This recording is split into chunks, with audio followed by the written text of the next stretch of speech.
Hello, assalamu alaikum wa rahmatullahi wa barakatuh. Hello. Hello, assalamu alaikum wa rahmatullahi wa barakatuh. Alaikum assalam wa rahmatullahi wa barakatuh. Barista ṣe dáadáa lẹ́wà. Adúpẹ́ fọ́lọ́run. Ẹ kú ètò náà sà. Adúpẹ́ ètò yẹn lè kú ètò mò ń gbádùn yín púpọ̀. Alhamdulilayi sà. Àwọn alárìíṣẹ́jì ọpọlọ wọn. Wọ́n pé 100,000. Gbogbo wọn alárìíṣẹ́jì ọpọlọ wọn. Ẹja mọ bá géèmù náà lọ. Mò ń gbádùn yín sà. Àwọn tẹ̀lé ní pé wọlé ní kí ló ṣẹlẹ̀ ní high court lẹ́nìí. Ok sà. Torí pé kò yá àwọn èèyàn máa tán lọ ṣe ní high court lẹ́nìí. Ẹ dákun kí ẹ jẹ́ kí n kọ́ kí gbogbo ilé náà kí assalamu alaikum wa rahmatullahi wa barakatuh. Gbogbo apátápátá kí n tó lọ síbi tí ó ṣẹlẹ̀ ní high court. Ẹ dákun ẹ gbà mí láì kí n kọ́kọ́ sọ̀rọ̀ kan náà. Wọ́n ní ẹni ọ̀rọ̀ ń bá ń dùn àìfọ̀rọ̀ ọlọ̀. Ó yá bisimilayi. Mo ṣe póòsì kan ní òní. Ok. Mo wá fi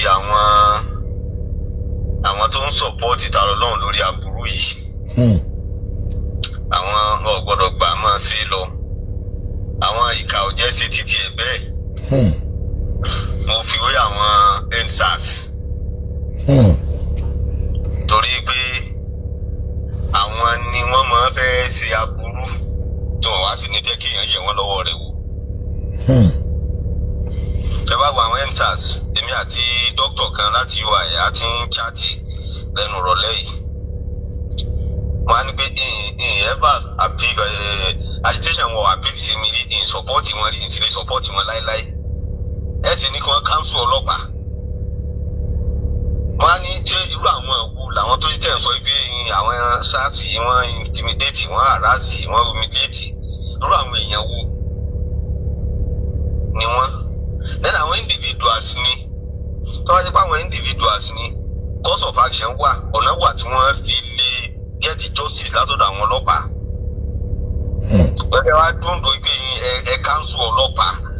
Tẹ bá rántí ẹ rí pé wọ́n bá ní stage yẹn gbà kan pé àwọn ò tiẹ̀ fọlọ́pàá mọ́ ni o. Yes. Wọ́n kò lórí SARS. Wọ́n kò lórí SARS wọ́n á bá ní pé àwọn ò tiẹ̀ fọlọ́pàá mọ́. Ẹ̀sùn ọdún yẹn tí wọ́n ti jẹ́ báwọn. Ó yé mi. Àwọn ọ̀daràn àwọn criminals ni wọ́n. Irú rẹ̀ làwọn supporters àrò lọ́hùn yìí. Criminals pure ones. Náà ni wọ́n. Ẹ sì dúndùn aburú tẹ́wàá ní pẹ́kẹ́ nìkan kan yẹ̀ yín lọ́wọ́ wò. Wọ́n ti ṣe mistake of the century, mistake of a lifetime. Gbogbo ọpọlọ wọn tọ́dọ̀ tí wọn á bá wọn fọ́ ọjọ́ ọ̀mà. Alákọ̀ọ́kọ́ nìyẹn. Ẹlẹ́ẹ̀kejì ń bẹ. Mo ra mẹ́nu lọ́rọ̀ kan níjọ́ ní àwọn Yorùbá ní tí wọ́n gbúdù sí jù òní kí wọ́n tìyàn láti pa. Ẹ̀rí bí mo ẹnu kan bàbá wa Chief Moshood Abiola níjọ́ ní. Bẹ́ẹ̀ni. Ọlọ́run kó tún bá a ṣàlékún dẹkùn fún nínú sàárè. Àmín. Torí pé Mùsùlùmí ni a jẹ́ ní ká ṣe àdúrà fún. Ọlọ́run sì má jẹ́ lè rí ọ́ dàrú. Àmín. Now ẹ wo nígbà yìí náà wọ́n fi rán bàbá òun lọ sọ́run. Ẹ wo Chief Sunday Igboho. Ẹ wo bí wọ́n ṣe tì. Kí ló dé nígbà tí wọ́n mú Chief Sunday Igboho tẹ́lómi ọ̀pọ̀ tí position yìí láti máa ti lọ. Láti ìgbà tí wọ́n ti mú ta lọ lọ́hùn kí ló dé tẹ́lómi ọ̀pọ̀ tí position rẹ̀ kọ́ máa ṣe tí ń ṣe lọ. Ẹ ti gbogbo ayé òtítì pa alábùsí ni wọ́n aláburú ni wọ́n kàn fẹ́ di ọmọ àwọn pa ni. Bí wọ́n ti ṣe nù ìkà ò jẹ́ sí títí ẹ̀ bẹ́ẹ̀ àmọ́ gbogbo àwọn tí wọ́n ń ṣe فليخشى الذين لو تركوا من خلفهم ذرية ضعافا خافوا عليهم فليتقوا الله وليقولوا قولا سديدا. Gbogbo ẹni tóun náà bá mọ̀ pé tóun bá kú òun ó fi àwọn ọmọ sẹ́yìn kó bẹ̀rù Ọlọ́run o.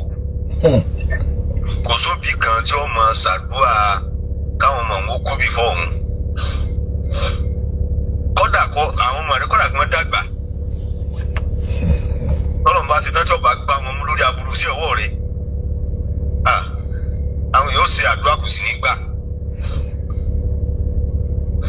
torí pé Ọlọ́run ní bínú Ọlọ́run má bínú sí wa ẹ dábàá jẹ́ gbogbo ọbẹ̀rù Ọlọ́run ẹ wá wo ohun tí Ọlọ́run fi parí àyà wọn o wàlẹ̀ àkúlù káwùlà sẹ́dídà kí kálukọ́ máa sọ̀rọ̀ dáadáa wọ́n tó bá ti lọ́rọ̀ dáadáa lẹ́nu particularly àwa mùsùlùmí ẹ ká dákẹ́ ní Ànábì ló sọ bẹ́ẹ̀ peter bá ti lọ́rọ̀ rí lẹ́nu ká sì dákẹ́. dákẹ́ wá wulẹ̀ wí kankan. ẹbí nkankan ṣé tó bá sọ̀rọ̀ ṣé wọ́n miss kó tirẹ̀. àbí wọn lè mú ẹ náà. ní mú wọn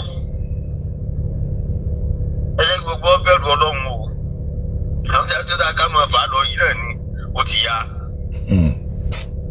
náà lórí tí high court ti tò ní ẹ rí i pé níta sọ tẹ́lẹ̀ òun ni ká má ọ̀pọ̀sì bẹ́ẹ̀lì rẹ̀ àmọ́ àwọ̀ ọ̀pọ̀sì ilé yìí kọ́dà bẹ́ẹ̀ bá ní káwọn má ọ̀pọ̀sì rẹ̀ àwa ti parí iṣẹ́ yìí hùn. again. bí a ọ̀pọ̀sì bẹ́ẹ̀lì hùn again kọ́dà kí kóòtù ó fún un. kí ló dé. èrè ọ̀dà fún yín torí àwọn olórí burúkú tí wọ́n ń pariwo burúkú yìí náà ni.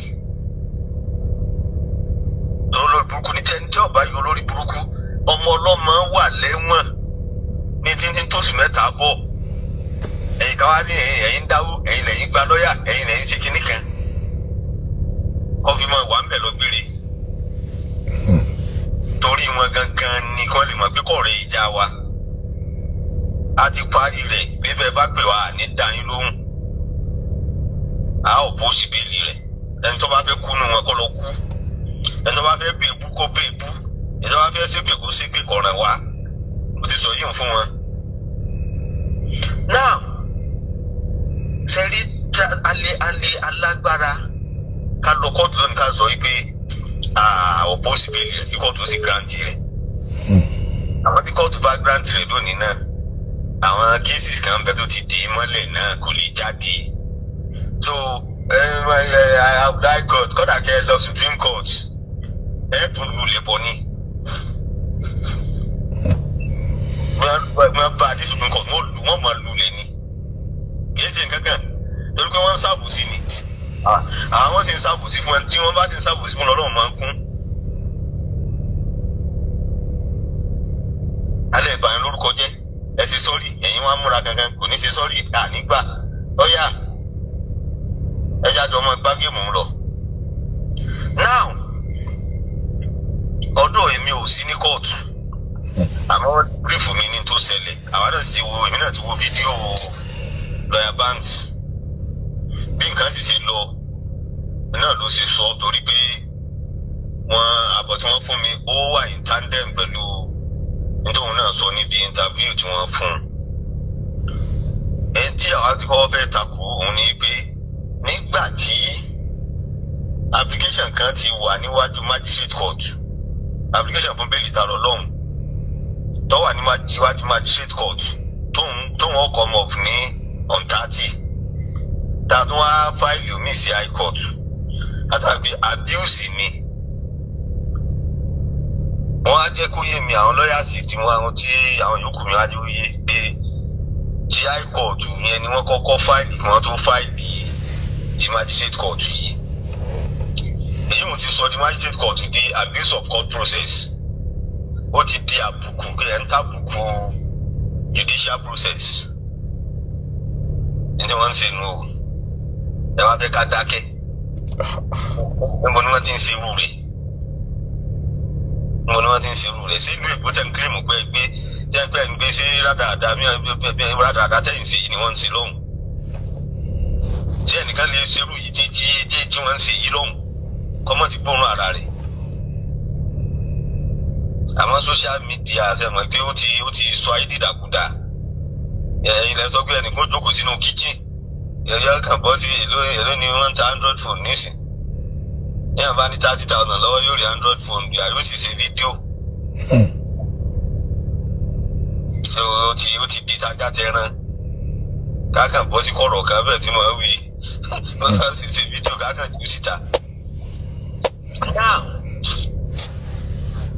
nígbà tí wọ́n wá àwa sàsọ jókè ọ̀dà náà ẹ lọ pé a ti wà within time gbogbo wa ti gbọ́ yìí hùn pé kíkọ́ tó fún wa ní déètì adájọ́ tí kéèsì wà níwájú rẹ̀ ẹni tí nǹkan yé lòun náà ẹni tó ti practice iṣẹ́ yìí dáadáa nǹkan yé tí lọ́ọ̀ yé yé ó ti rí i pé kò sí ọ̀nà tóun lè gbà kébè sí pé kóun ó fún wa ní adjournment ló fi fún wa ní adjournment. One objective tàwa òun ní iṣẹ́ tí la gbà bí kí ni èyí tó ró sọ máyà yẹn tí ò lè tọ́jú ọmọ rẹ̀ ń sọ wípé májísrèètì tí ó tilẹ̀ dáàbòbò pẹ̀lú àwọn olóṣùká olóbì tilẹ̀ dáàbòbò pẹ̀lú àwọn olóṣùká ebi tẹ́ lọ òun náà àtúnijọ́ òun náà yìí sí fún yín. ẹ dákun. ebi tẹ́ lọ òun àtúnijẹ́ kó òun náà yìí sí fún yín. ẹ lọ́wọ́ sánú báyìí.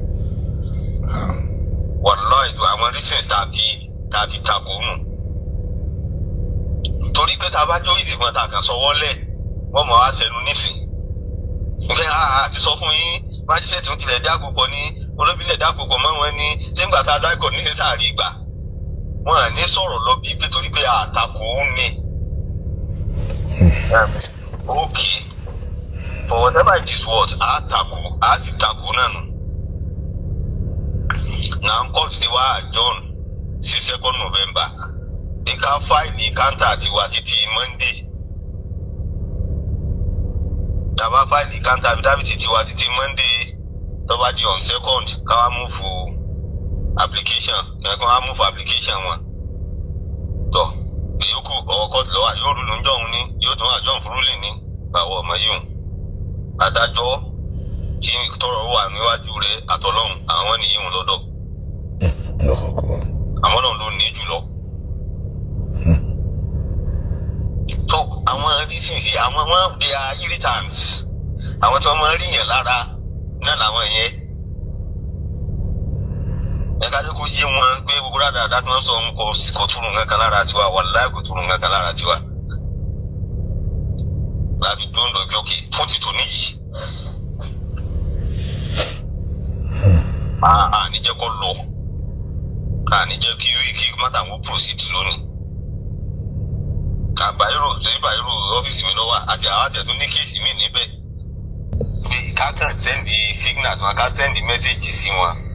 Nígbà gbogbo ariwo yín lọ́ọ̀ ni ó sì prevail. Particularly tẹ́ bá ti wà ń wájú adájọ́ tó mọ lọ́ọ̀. Gbogbo rẹ̀ àwọn tá à ń gbà tá wà ń wájú wọn mọ lọ́ọ̀. Èyí táwọn àwọn àjọ ẹlẹ́kùn ti dé kó tẹ mẹ́nu kàn yẹn ẹ jẹ́ kí n tó kọ sọ síkírìtì kan fún yín pa rẹ̀. Gbogbo àwọn mẹ́mbà tíìmù mi àjàtà wà ní orí láì pẹ̀lú wa. Gbogbo àwọn mẹ́mbà tíìmù mi ti fún ọ ní information tí mo fẹ́ sọ jáde yìí. Never on 6 September la lọ s'Èkó ní ti Federal Court ti kó. Lẹ́jọ́ tó pè wá lọ.